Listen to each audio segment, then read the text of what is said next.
professor é despreparado, o professor não sabe nada, o professor tem todas as culpas. Um dia eu estava tentando mostrar o vulcanismo, né? E desenhando aquela coisa, mesmo com giz de cor e não sei o que, e aquele vulcão, uma criança começou a rir e disse assim: professora, pode apagar, o céu está muito feio, ontem eu vi tudo isso na televisão. Muitas vezes a gente perde mesmo esse referencial de cátedra mesmo. Olha, agora eu sou construtivista, agora eu sou sócio-construtivista, agora eu sou, né? A gente fica com tudo isso sem saber. E a gente acaba virando um Frankenstein pedagógico. É preciso retomar ou iniciar, não sei, essa discussão de qual é o papel da escola. Será que isso que o professor Jorge falou sobre a escola tem a ver com a relação da escola com a sociedade? Aqui no título do texto do professor português Antônio Novo está escrito: a relação da escola com a sociedade é um velho problema. Como ele mesmo vai contar, o problema é velho, mas da maior atualidade. Existem muitas variáveis aí que interferem na qualidade do ensino. Está cada um tentando achar um jeito de chamar os alunos, de melhorar. Hoje o professor não tem absolutamente nada a ver com o papel que tinha, né, na época que eu estudei. No começo do texto, Nova fala da mudança do papel da escola ao longo dos séculos XIX e XX. Ele diz que o pensamento sobre a escola variou entre a ideia de que ela tem que salvar a sociedade e a crítica de que a escola só serve para manter as coisas como estão. Foi aqui, no Museu da Língua Portuguesa em São Paulo, que marquei uma conversa com outro educador. Ele se chama Pedro Tosi. Pedro é professor doutor da Faculdade de História, Direito e Serviço Social da Unesp, a Universidade Estadual Paulista. Ao procurar um espaço silencioso para conversarmos, encontramos uma sala de aula. Ela é usada para cursos que o museu costuma promover. Começamos falando justamente sobre a escola salvadora e a escola reprodutora. Ele está colocando duas visões distintas.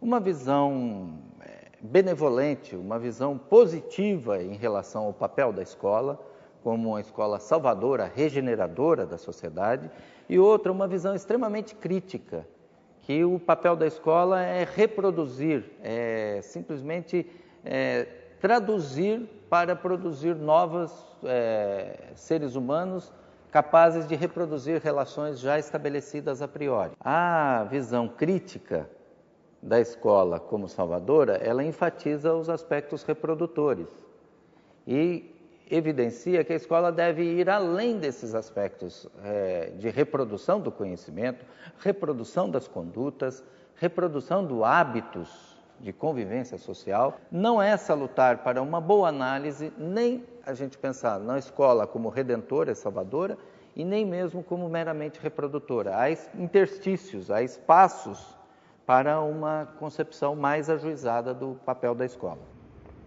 Escola Caetano de Campos, centro de São Paulo, um dos mais antigos e tradicionais colégios da cidade. Entrando aqui, lembro de algumas palavras de Antônio Novo. Ele diz assim: é preciso abandonar sonhos antigos de uma escola que seria capaz, por si só, de transformar a sociedade. Mas é preciso também fazer a crítica das teses que procuram erigir os professores em bodes expiatórios de todos os males sociais. Nova diz mais, que as visões extremadas do professor salvador e do professor reprodutor confundem o papel da escola. Bom, sou o Fábio, professor de Educação Física. Bom, Sérgio, sou professor de matemática aqui no Caetano de Campos e trabalho aqui há 20 anos. Eu tento desesperadamente, porque eu acredito na educação, tem que mudar via educação. Mas olha, é muito complicado, porque você não sabe o que fazer para chamar a atenção dos alunos mais. O professor, ele não tem uma interação direta com a comunidade.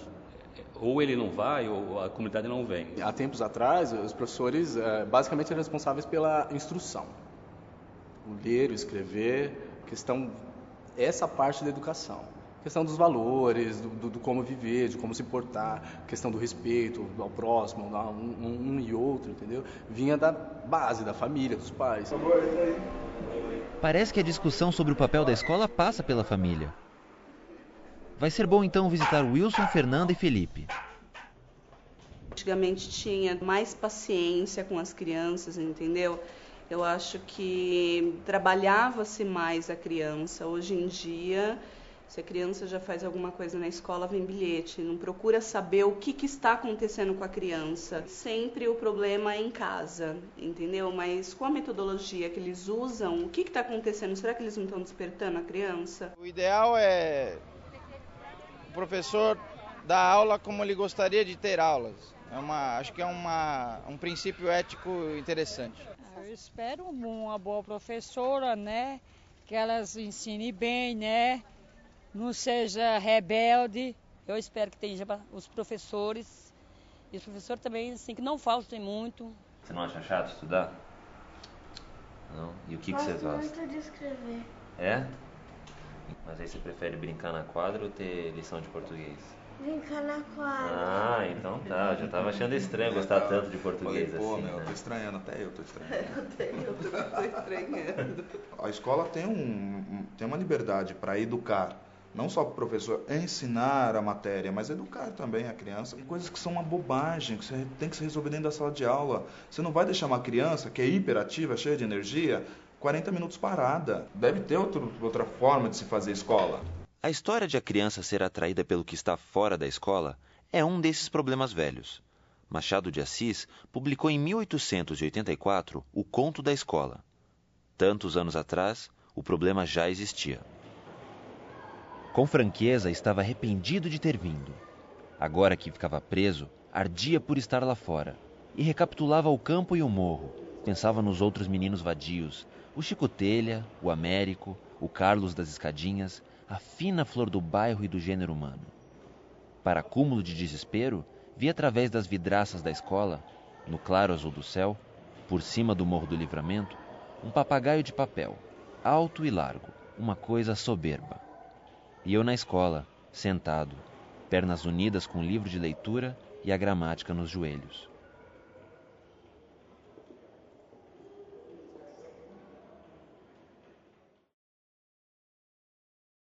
Conhecer não é prazeroso. Esse é um mito, dizer que conhecer é alegre, prazeroso. Pode ser ou não, entendeu? Na verdade, o ato de conhecimento e, portanto, o processo educacional tem muito de trabalho, portanto, tem muito de dificuldade. E, na verdade, você só aprende com a adversidade, isto é, com a resistência. É aquilo que resiste é que te leva a conhecer realmente, não aquilo que vem sem nenhum esforço. Veja quem está aqui na internet, Antônio Nóvoa. Esta palestra aconteceu em São Paulo em 2005, 11 anos depois de Nóvoa ter escrito o texto sobre a relação escola-sociedade. E a ideia que eu tenho da escola é que a escola hoje é uma escola transbordante, no sentido em que ela tem um excesso de missões. A sociedade foi lançando para dentro da escola todas as missões, e eu poder-vos enunciar aqui dezenas de missões que a escola pede à sociedade, e essas missões foram sendo lançadas para dentro da escola e foram sendo apropriadas pelos professores, com grande generosidade, com grande voluntarismo. Nóvoa diz que generosidade e voluntarismo ajudaram a escola a transbordar. Será que a Escola Municipal Tarsila do Amaral, na zona oeste da capital de São Paulo, é uma escola transbordante? Dá licença, professora, tudo bem? Sim. Você faz o papel de mãe, de tia, de avó. É com você que ele se queixa. De repente, tudo que você aprendeu, o que foi válido até determinada época, saiu de moda, não é válido mais. A gente está passando por uma fase, sim, de bastante transição e, assim, em busca de uma nova identidade. O problema da escola hoje é que ela é para todos, né? Então, assim, não que eu discorde disso, mas ficou de uma forma que todo mundo vem para a escola, que todo mundo passa pela escola, mas tira da escola muito pouco. O discurso da professora Eunice me chamou a atenção. Ela deposita parte do problema no fato da escola ser para todos. Isso traz de volta a conversa com Pedro Tosi. A ideia da universalização do ensino se relaciona com o crescimento horizontal e o oferecimento amplo de escolarização para toda a sociedade. Nem sempre a escola e os professores souberam levar em conta as necessidades de conhecimento dessas camadas que chegaram à escola. Exatamente por isso que a gente diz que a escola hoje está em crise, a profissão de professor está em crise, porque talvez nós, como educadores, não tenhamos sabido no passado a lidar com essas diferenças, a lidar com essas novas demandas. A crise se traduz no mal-estar da figura do professor, que perde posição de valorização dentro da sociedade, perde aquilo que os sociólogos poderiam chamar de status e crise de identidade que afeta o seu papel. Sala 9, é aqui, deve ser a professora Malu. Será que na rotina de uma turma de 4ª série dá para perceber os sinais dessa crise de identidade? Dá licença atrapalhar a sala de aula aí? Não, fica à vontade. O que vocês estão fazendo agora? O que a gente está fazendo, moçada? Leitura compartilhada. Leitura compartilhada. Tá certo. Hoje a professora vai ler para vocês a última história de Marcelo Marmelo Martelo e outras histórias da Ruth Rocha, tá bom? A professora Malu não parece em crise de identidade, mas sim segura e confiante de que a história de Marcelo Marmelo Martelo irá manter o silêncio e a atenção da turma. Daqui a pouco, ela vai nos contar de seu principal problema em sala de aula, que tem a ver com o que Pedro Tosi já falou, sobre escolarização para toda a sociedade. A turma da professora Malu tem 40 alunos, alguns mais à frente, outros muito atrás. Vou apagar aqui, tá bom, gente? Posso apagar, Caio? Nós enfrentamos o quê? Salas numerosas, muito heterogêneas, né? Salas com, eu tenho, por exemplo, alunos pré-silábicos, na 4ª série, e tenho aluno que lê, vamos ler o Harry Potter. Poesia, quadra. Eu sou uma professora para lidar com todas essas realidades, né? Essas necessidades. Pessoal, eu pedi para vocês virem assinar a lista do leite, tá bom? Vem a Amanda, a Ana Beatriz e o André. Essa história da lista do leite me chamou a atenção. Há alguns anos, a Prefeitura de São Paulo determinou que as escolas da rede municipal distribuíssem leite em pó aos seus alunos. A gente tem questões da assistência social colocadas para dentro da escola, questões da saúde colocadas para dentro da escola, questões até de segurança pública que a gente acaba tendo que dar conta. A escola tem um papel específico, né? E tem sido cada vez menos possível se manter nesse foco, né? A escola é o lugar da relação ensino-aprendizagem. Mostrar? Vocês acompanham direitinho aqui? Tá. Meninas.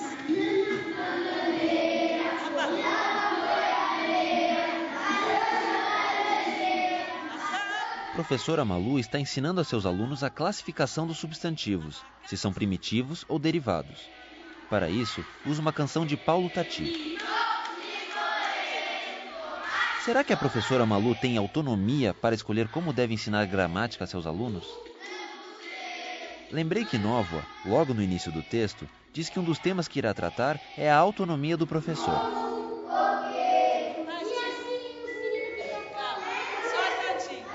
Se você acredita, por exemplo, no método fonético, olha, vamos trabalhar a silabação, alguma coisa nesse sentido, e a moda é socioconstrutivismo, você tem que trabalhar caladinho na sua sala, de portas fechadas, porque senão... Então a gente fala o que se quer que fale e faz o que a gente acredita. Fala o que quer que fale e faz o que acredita. Será essa a autonomia que Nóvoa se refere? Aqui, autonomia. Faculdade de se governar por si mesmo. Liberdade ou independência moral ou intelectual. Segundo Kant, capacidade apresentada pela vontade humana de se autodeterminar segundo uma legislação moral por ela mesma estabelecida.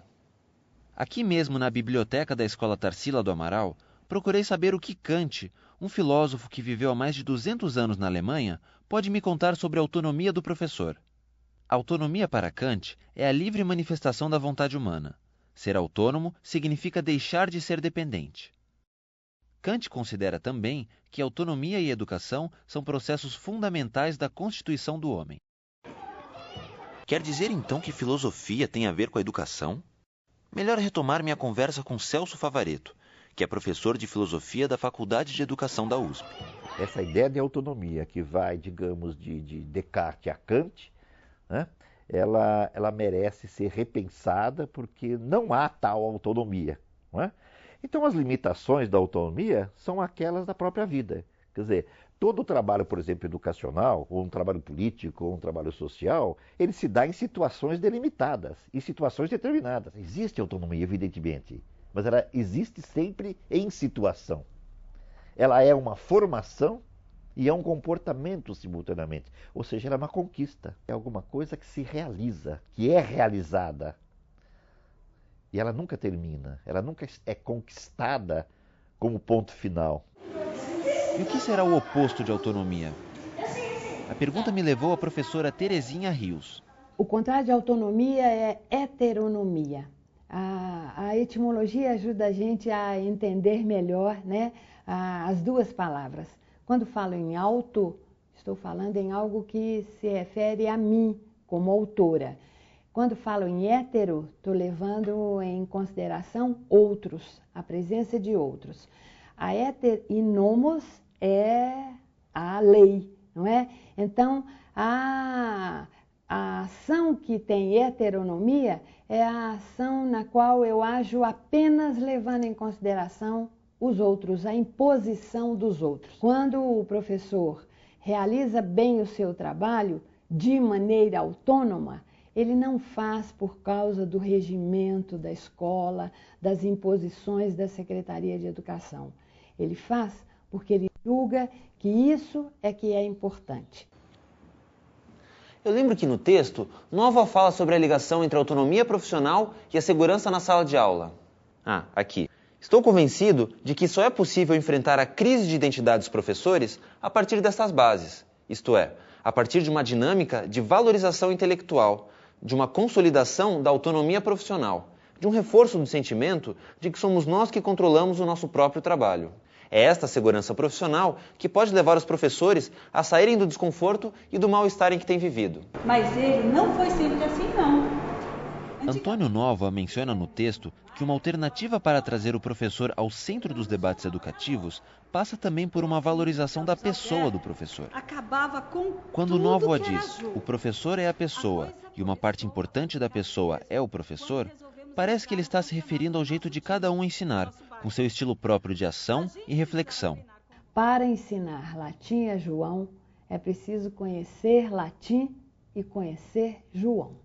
Acho que esse é o alerta da sensibilidade do professor. O que é um texto escrito em prosa? De tudo que eu ouvi sobre autonomia e professor, o que mais gostei foi a definição do Celso Favaretto. A autonomia do professor, lá na ponta, lá na sala de aula, está no seguinte, de ele transformar a sua aula no lugar de investigação.